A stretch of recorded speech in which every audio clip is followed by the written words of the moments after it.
alamar subscribe kana ka danna alamar ƙararrawar sanarwa domin ku ta haka ne kaɗai za ka dinga samun kyawun rahotannin namu. Tarkashi. Alhamdulillahi, rundunar 'yan sandan jihar Borno ta samu gagarumar nasarar dabke wasu kalar wato dai 'yan kidnapping a jihar nan ta Borno wanda suke wato dai fa sace mutane su garkuwa da su nemi kuɗin fansa kimanin naira miliyan 200 miliyan 100 kai kanka ma saurare kuɗin da aka wato dai fasawa wannan 'yan fansa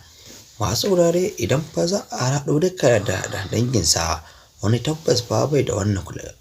wannan kalar kuɗi amma masu saurare wannan 'yan bindiga 'yan kidnapping sai su yanka wa mutum wannan kuɗi wa tabbas masu saurare sai ya biya domin tabbas in baka biya ba tabbas fa za su kashe ka ne kuma ba wanda za a yi domin tabbas wannan fa al'amari da ka wato dai fa gwamnatin ƙasar da ta Najeriya ne suke da wannan haɗin baki da 'yan ta'addan. Masu saurare sai ku gyara zama tare da biye mu dai har ƙarshen wannan bidiyon namu domin ku ji yadda aka kama wannan shahararren yan kidnapping. Masu saurare amma kai tsaye kafin mu nan gana zuwa gudanar na rahoton nan namu dai za mu so ya kasance wannan shine fage nan zuwan ku na farko dai ta shatta mana kuma yana barka da kuma na subscribe da danna mana alamar kira sanarwa ba kamar haka. Ga dai ci gaban rahotannin. To masu wurare tabbas a halin yanzu fa rundunar sojojin ƙasar ta Najeriya da yi karkashin jagorancin janar Christopher Musa tare da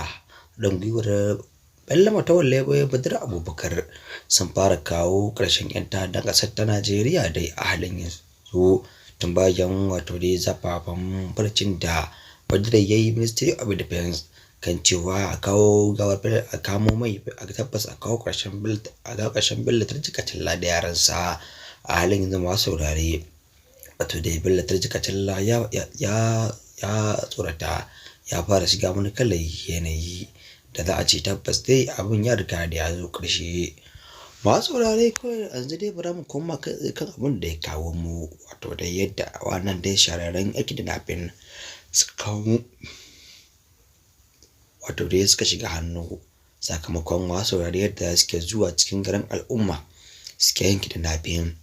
tare kuma da sacewa mutane kayayyaki da kuma da fashi da makami duka ganin cewa akai wato dai bindigu a hannunsu da makamai. Masu saurare in ba ku manta ba dai kwanakin baya mashawarcin shugaban ƙasar da ta Najeriya Malam Abubakar Nuhu Bado ya fito ya tona asiri game da waɗanda suke ba wa 'yan ta'adda makamai kamar da kan bindigu AK-47 da kuma dai fa sauran alburusai ya ce tabbas rabi da kuɗaɗen wato da ya fa bindigun sojan rabi da kuɗaɗen bindigogin 'yan ta'adda tabbas na sojojin ƙasar ta Najeriya ne ake ba su. Masu rari a halin yanzu dai kun ga wato fili kenan maganar Sheikh Murtala da sana sakuta da ya ce tabbas Bello Matawalle ne shugaban 'yan ta'addan ƙasar ta Najeriya wato da ya tsawon gwamnatin Zamfara.